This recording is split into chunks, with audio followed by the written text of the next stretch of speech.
Welcome to Cloud and Clear, one of our newer customers, partners, I can say that, and someone that's building something extremely unique using Google Cloud to help do that. So please, a very warm welcome to Dave Ward. He's the CEO of PacketFabric.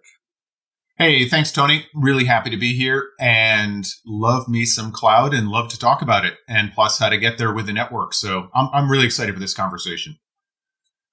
You've been in the space for a long time, and I always like to talk about when I have a guest, sort of their story, their history, how they got to the role at the company that they're currently in. And doing my research a little bit, I see that you have a deep-rooted history in networking with Cisco and Juniper and Cisco again, and I'd love to talk about that journey because I think in the era that you were in those places, that was some of the most groundbreaking work being done in all of technology. And you could argue without that groundbreaking work, there would be no cloud.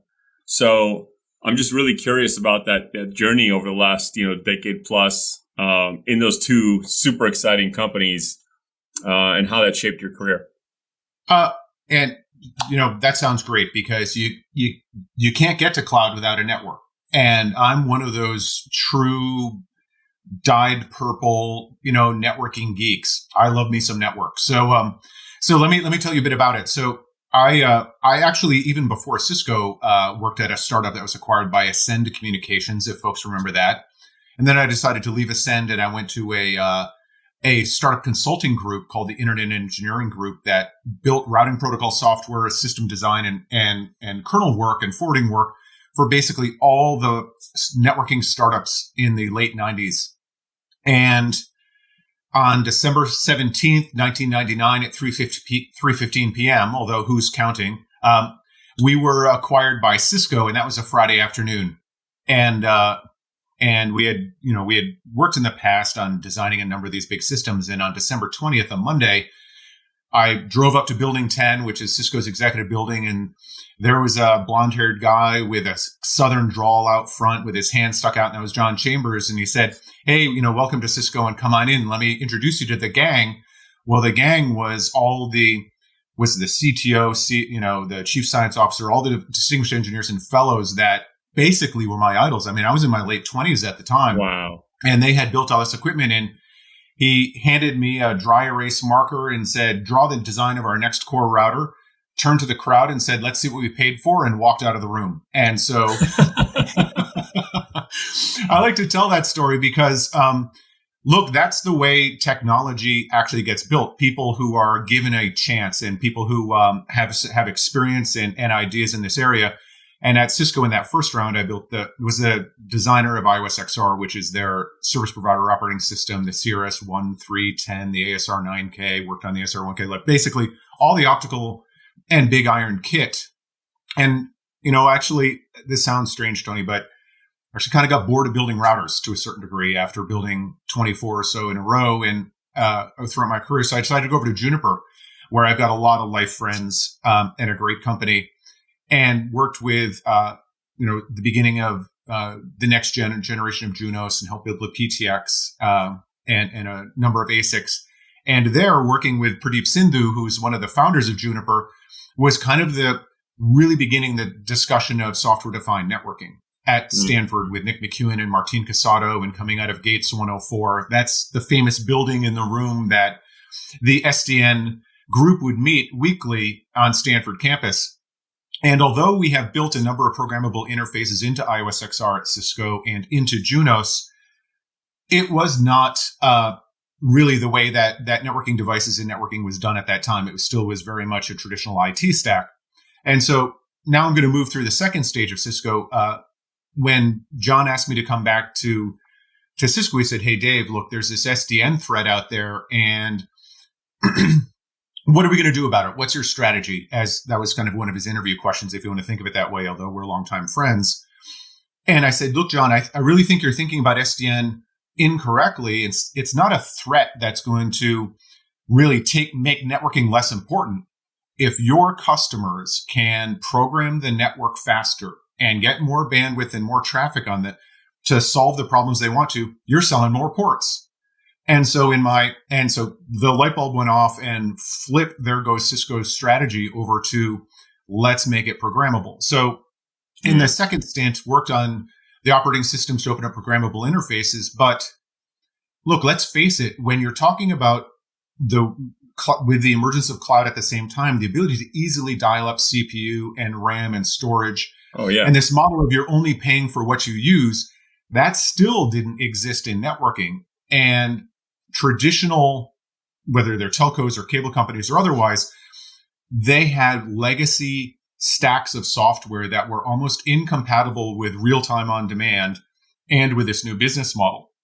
So look, I pushed, and working at a system integrator and a great vendor like Cisco, you have to work with your customers for them to believe, to get into the business that you're talking about, for them to then use your equipment to be in that business. And look, that takes a very, very long time. And you can probably tell by the pace that I speak, I'm a pretty impatient guy. And the industry wasn't moving as fast as I wanted to or where I wanted it to go, which really is where I am now at PacketFabric, which is a cloud native network as a service platform, abstracting away the network where you can real time on demand dial up connectivity into the cloud. It's API driven, so solution delivery partners can integrate to our API and build a better productivity as a service solution. And not only is it that technology disruption, it's that business disruption of pay for what you use, short term, even pay for only the volume that you send across it. So in sum, I'm finally putting my money where my mouth is in all the work that I've tried to do by building up the kit and building up the operating systems and then the tools. But now I decided to build a company and join a company that's building this technology specifically. Isn't that interesting that no one's sort of immune from being disrupted after a certain amount of time? Like some of the success of whoever arguably creates a market becomes exactly what holds them back, and maybe even exposed to the impending disruption they may or may not see, and even if they see, they may not be able to execute fast enough to get ahead of. Isn't that just fascinating about our industry?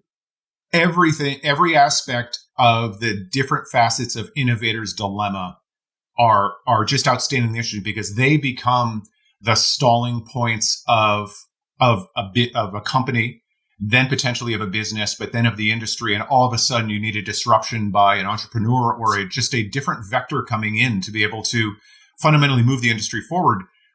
I like to think that network as a service is here to really enable a programmable internet. That's really what we're talking about. The internet is a beautiful thing. I poured my soul into building the equipment underneath it and trying to build out this great communications network that we have, but it's not programmable. You can't get from the internet what you want from it. That's why you need network as a service, and that's why you need APIs on top of more than just a device, but actually across the end-to-end, between data centers, between clouds, between SaaS providers, onto Google Cloud, storage providers, et cetera, security providers. Those all become, really that modern way of doing enterprise IT, which frequently is just reduced down to, quote, digital transformation. Right. And digital transformation is kind of generic. It's a nice tagline, but in effect, every aspect of enterprise IT architecture is being disrupted. We know that this notion of a campus, we've just gone through 2020, and we know that employees aren't going to campus. So the existing architecture of assume all the employees are there, or drag all the traffic to an enterprise campus, build a moat around it of security services, and that becomes an enterprise's entree onto internet-based services. That model's done, right? We know that all the applications are driven out of different clouds, and we know that workloads are going multi-cloud. And so therefore, that, quote, digital disruption also moves itself towards, can the industry deliver IT as a service, or I'm going to take it one step forward, productivity as a service, which is access to all the tools you need to run your business, of which network as a service is a foundational piece of that, and perhaps the last bit of infrastructure to join that party. So in that journey, I mean, what's interesting about your role now is that you're truly an engineer, like an engineer's engineer, who evolved through a series of experiences at startups and the largest enterprises on the planet. And now you're an engineer turned CEO. Not every engineer is able to make that kind of transition. It has been a fascinating experience, full of sleepless nights and a massive amount of anxiety. I have to tell you the truth, but let me explain it this way, Tony. And you know this in your role as a CEO, you're out of excuses. There's nobody else who made a decision that you were stuck with. You're at the top. It's, for me, thankfully, in the company that I'm in, it's actually not a lonely job. I have, the founders, Anna Claiborne and Jezebel Gilmore are just outstanding and supportive. And really amazing rock star female founders, by the way. Oh, they're unbelievable. And they were just featured with Google Cloud. I think it was Carolee Gerhardt who posted about something they were doing with Google Cloud around this, International Women's Month and Day. And I was like, wow, these are rock stars over here that founded this company. And I'm about to talk to Dave, so I was excited.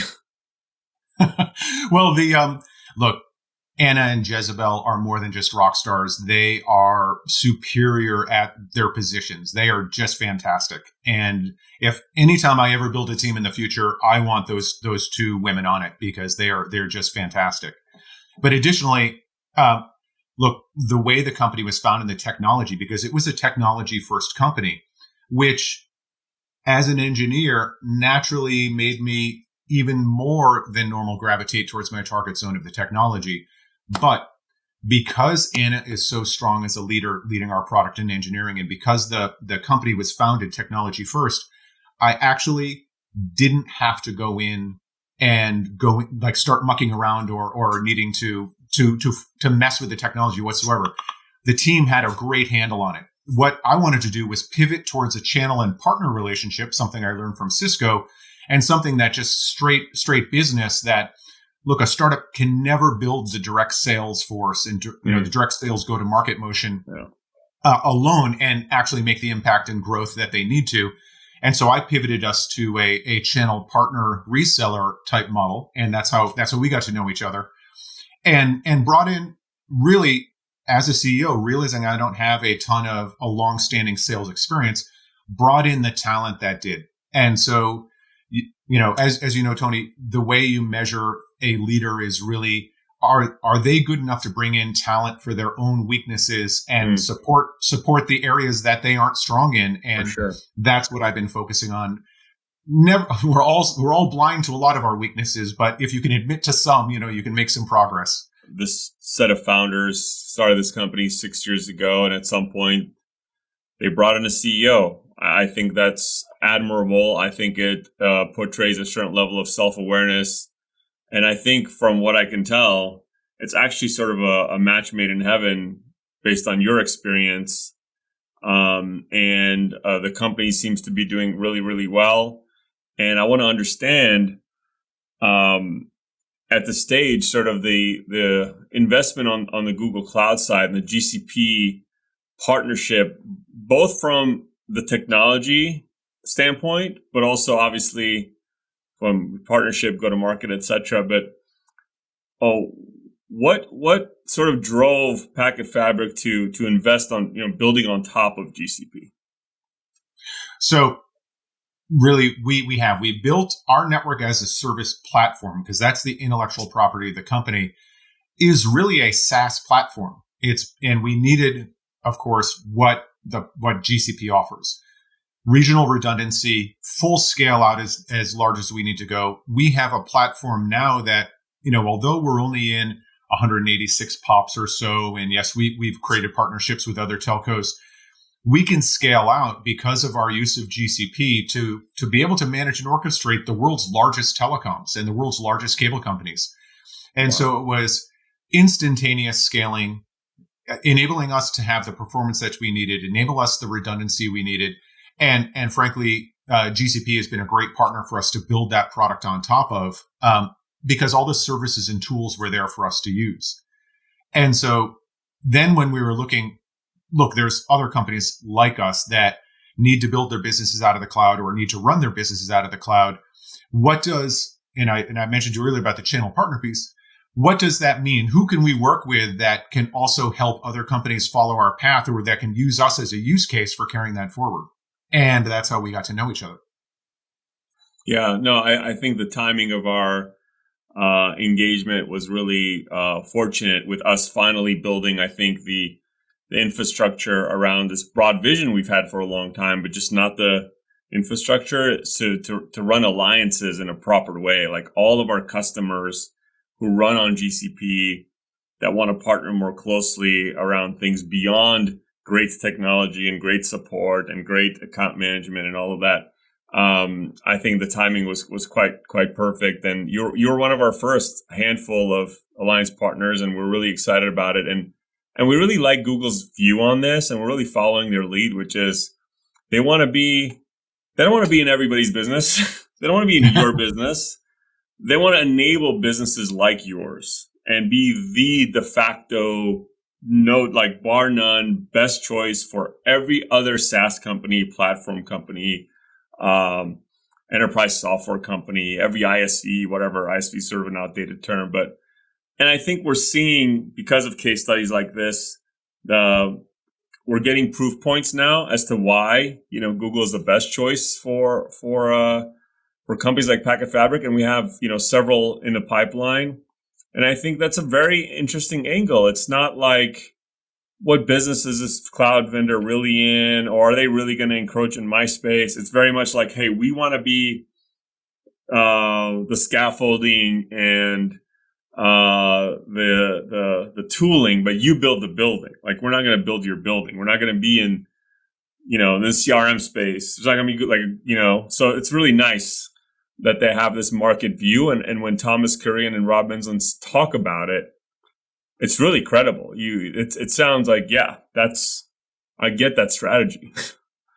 I do. And also, one thing that Google also does well is they are focusing on many of the verticals that we are as well. So they have a really big media and entertainment business. I've, through my Cisco career and brought that also now to PacketFabric with some folks, have ties directly into the rendering aspects and the shoot to cloud and the transcoding and different pieces where, look, these are tools that are needed in the trade for certain verticals. And when I look to focus on my verticals, I look to see where can I take them? What alliances, what partnerships do I have that I know can solve these problems? And that's really the way business works.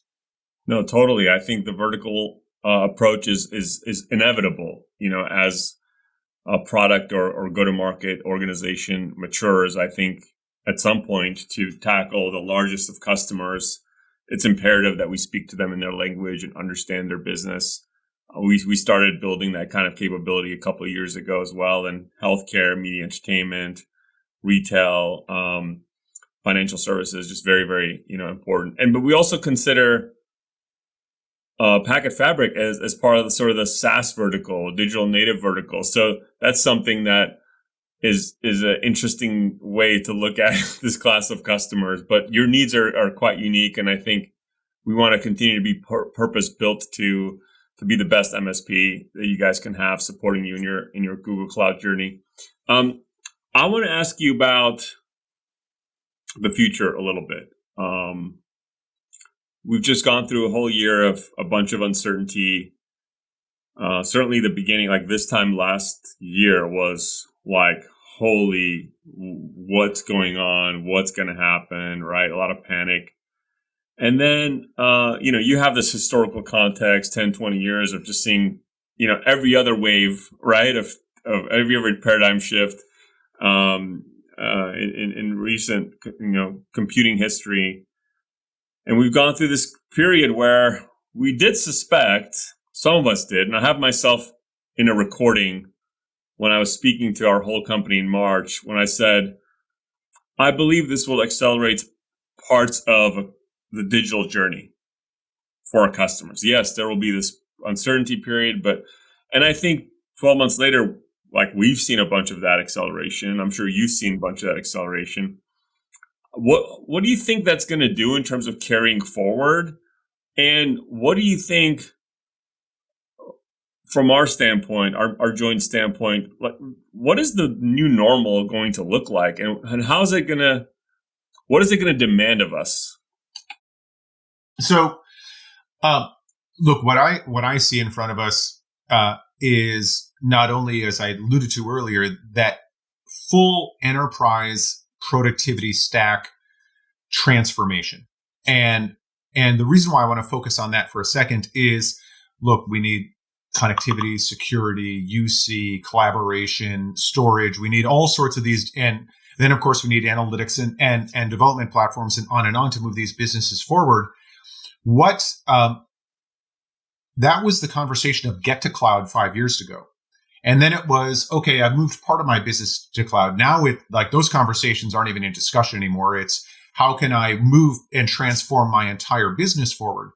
And so the reason why I mentioned this to answer your question first is that notion of owning and managing and operating your own IT stack, your full business stack, I think is all moving to as a service. And so therefore, look, the first wave of this, we've kind of went through, let's say, right before the pandemic, a couple of years before and into the pandemic of DIY, where folks were willing to take bits and pieces and move it. DIY is only for folks beyond right at the tip of the spear or beyond the tip of the spear. And now that it's mainstream, there is a massive amount of business and a massive amount of for us and for others like us, or in the market size. But really what's needed is tying these pieces together in very much a turnkey manner and delivering how to establish, build, run, and transform a business to run fully out of the cloud and fully remotely. And I say this because who knows how many people will be going back to campus in the near future, right. But we know it's fewer than it was, without a doubt. And so we know that any amount of hybrid on-campus, off-campus, or remote working just necessitates the need to have the employee experience and work life fully established and set up on demand at all times. Yeah. And so as we step forward, and we talked about a number of verticals that have some specific needs from media and entertainment, healthcare, fintech, retail, and on. But in essence, once that IT has been expressed into the cloud, we do realize that things become geographic, regional. There are different services and capabilities that are just required to build these pieces out. And so as you and I both work with, let's say, GCP and the discussion of multi-cloud workflows, they're really just multi-geographic data center workflows where you need to either follow the sun or you need a certain amount of compute, storage, GPU, et cetera, out of a different region or another. That is where the future really is in making this very, very easy to be able to do. Now, because I'm a networking geek, I'm going to describe the problem in networking terms for a second. If I need to move from, an enterprise into the cloud, often you just get a direct internet access link. And if you need to get to another region, you have another direct internet access link. Or if you need to go to a private data center operator because you're in a hybrid cloud environment, okay, you've got another DIA link there. Moving data between these regions and these data centers creates a tromboning of traffic, which gets very expensive, is very time consuming. And it's frankly unnecessary from a networking point of view. And moving data directly between these regions, between these pieces, is something that we do very well because of the fabric nature that we have. And so as enterprises fully express themselves into the cloud and into multi-region and multiple geographies, the management then of where the data is located, how to have the replication, high availability, how to have the sharding of data such that it's, you're okay through disasters, et cetera, becomes a very, very key point of management that tech companies like yours and mine actually can handle. So I'm going to go back to that age-old, that cliche I gave you a few minutes ago, which was, if this is not the intellectual property of your business to the end customer, owning, managing, operating, engineering these details, come to us, because that's what we do. And, insert key turn, and we've got a really, really simple to use, easy solution that basically solves those problems. So you don't have to, spend the money, find the tech and talent, find the resources and maintain and support your own resources for now and ever more into the future. because that's the new solution. That's the new way of doing business. Get it all as a service and allow folks who are the super geeks to do what they do really well, and enable other people to do the business that they do really well. Yeah, no, it makes complete sense. I mean, I remember the dozens and dozens of customers we had that couldn't deal with the rapid shift to work from home in March. Their networks were not built for it. Their identity and security strategy was not, like VPNs and stuff like that, still so pervasive. Endpoint security is like, it was built for 10% of, capacity, right? And we had public sector customers, large enterprises, all sort of falling down. And I think they've all kind of learned their lesson, and hence the acceleration on some of the other productivity tools. But then, core applications and how all of that is routed to the people, their employees and the customers, wherever they are, is just going to be, the view and the architecture is going to look different, I think, moving forward, probably forever. And I think that's great for you guys and great for us. And these are things that would have probably evolved to anyway, but I think we just had a 5-year, 10-year compression. I do too. The gas pedal was stomped on this transformation and on this move that you and I have been chatting about, today.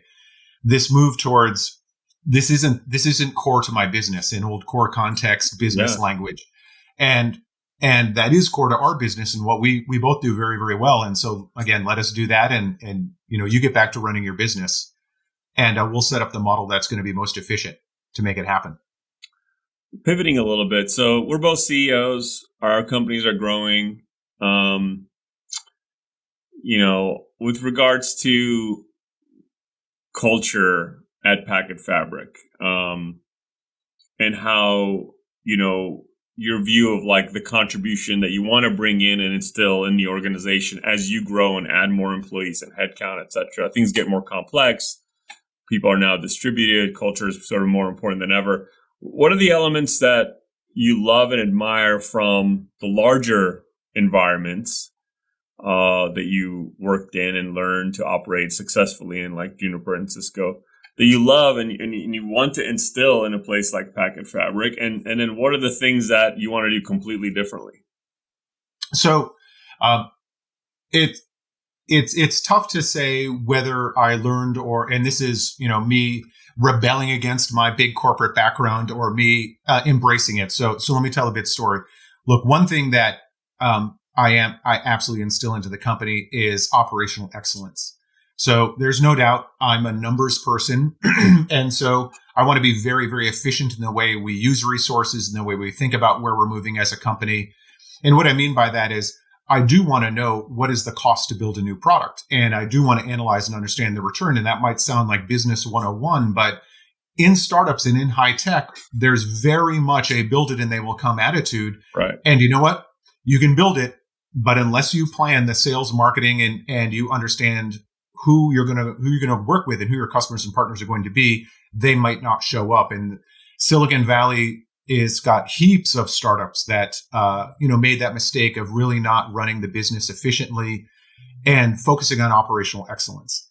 Okay. So that certainly came out of my big corporate, background, and also just personal nature. But when I came to PacketFabric, one of the biggest cultural value when I walked in the door and something that is very important to me was transparency. I do actually believe that the more the employees know about what you're doing, why you're doing it, where everybody's going, people are adults, people are professionals. And like you, we only hire the best we can possibly bring into the company.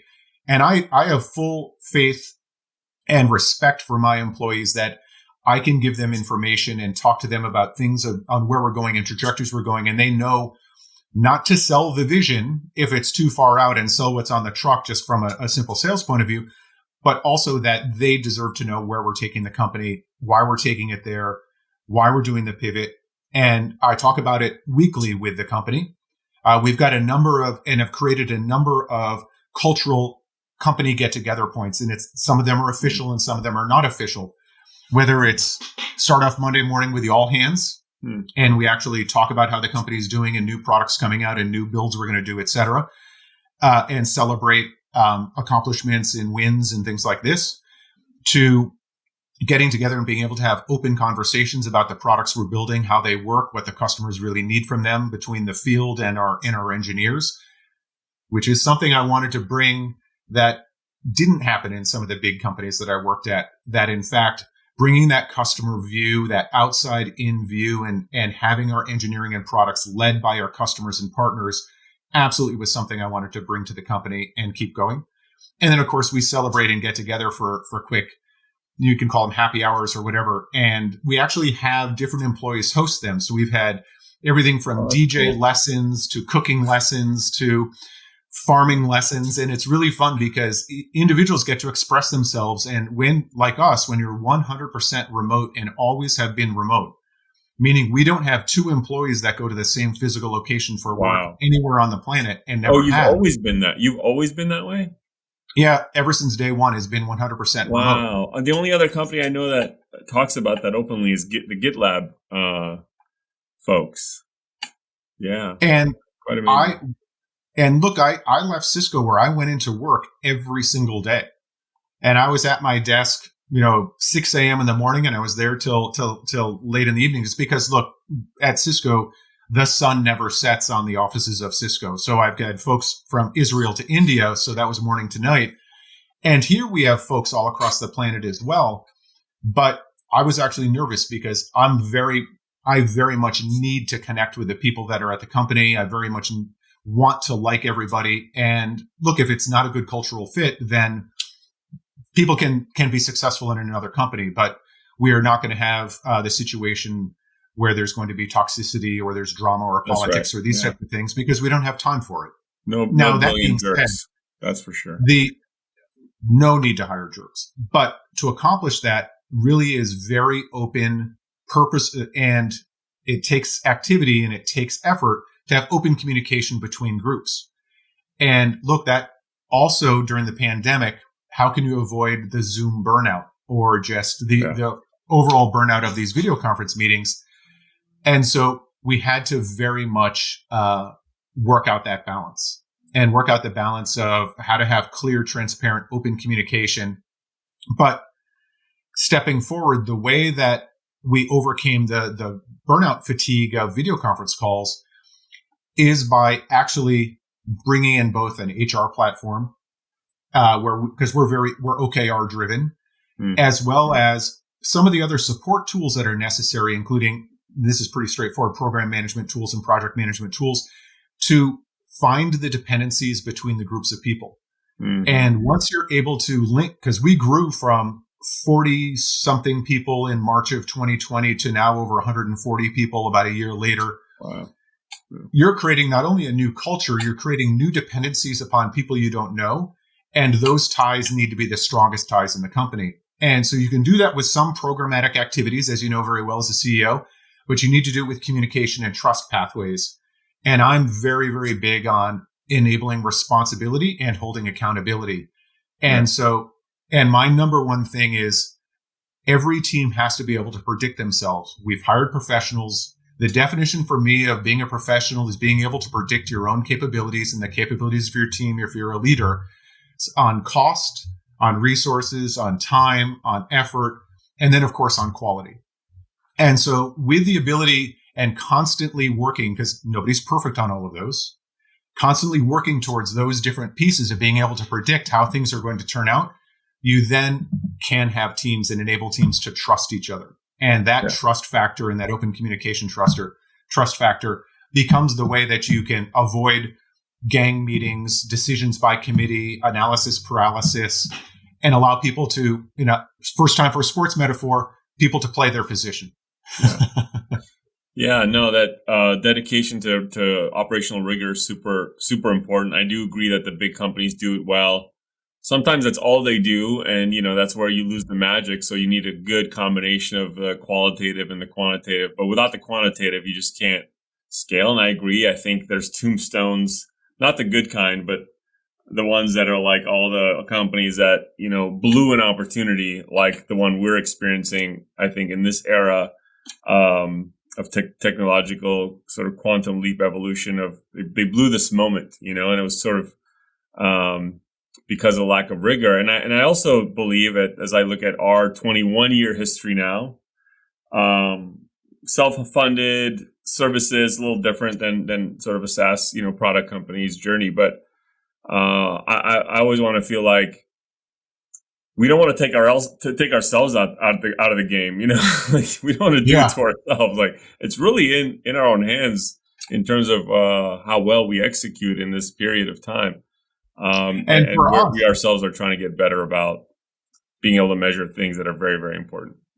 Yeah, and for me, look, as I mentioned, and I'll say this really clearly, trust is very important to me.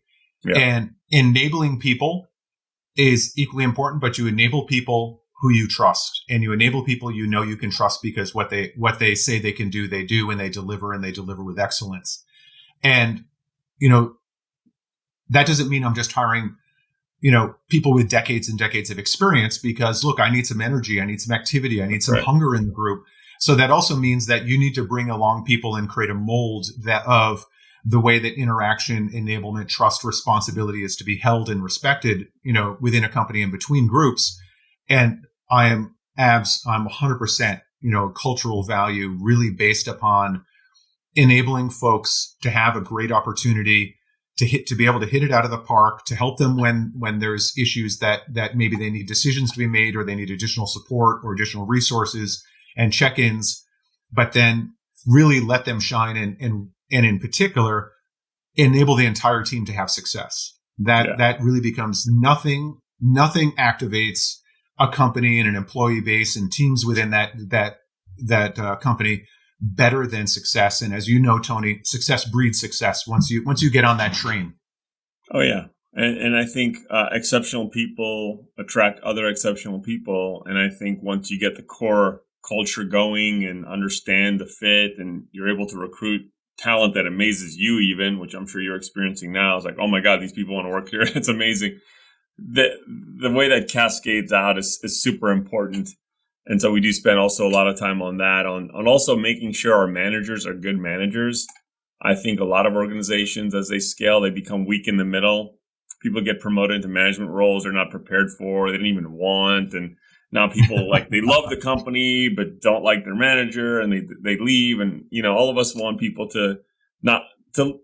some people might leave eventually, but not for those reasons. We want them to leave for the right reasons. So, the last thing I wanted to mention that's important to me, and I wanted to separate it from the other topics because it is so important, and that actually is a discussion on diversity. So it's not diversity for me is a diversity of thought, and a great company and a great engineering team and a high tech company needs a lot of different viewpoints. And to create a diversity of thought, you need a diversity of people, whether it's gender, it's beliefs, religion, creed, or any aspect that brings in differentiation and new ideas is the lifeblood of a tech company and is a lifeblood of all companies. Competitive advantage. Yeah, I completely agree. And so everybody, in PacketFabric does not come from the same mold.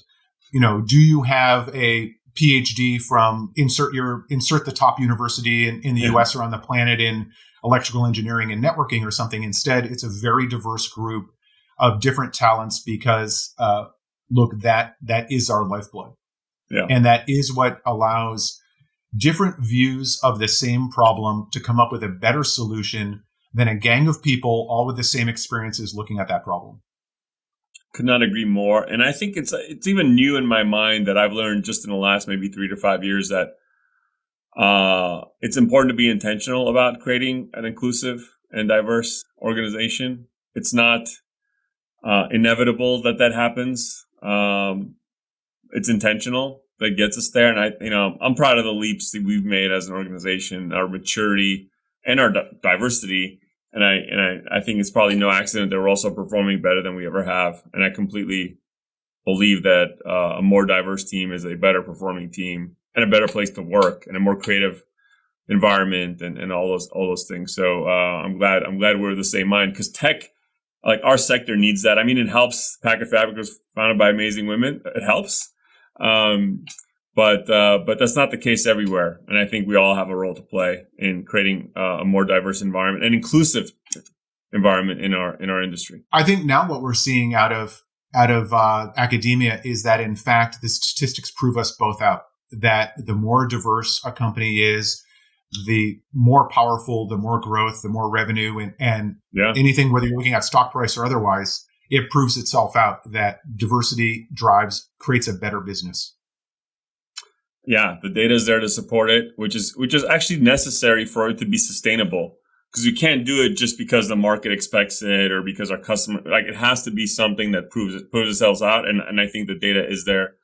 And David, it's been a pleasure. I think that's exactly the right type of tone to end our time together on. We could probably talk forever.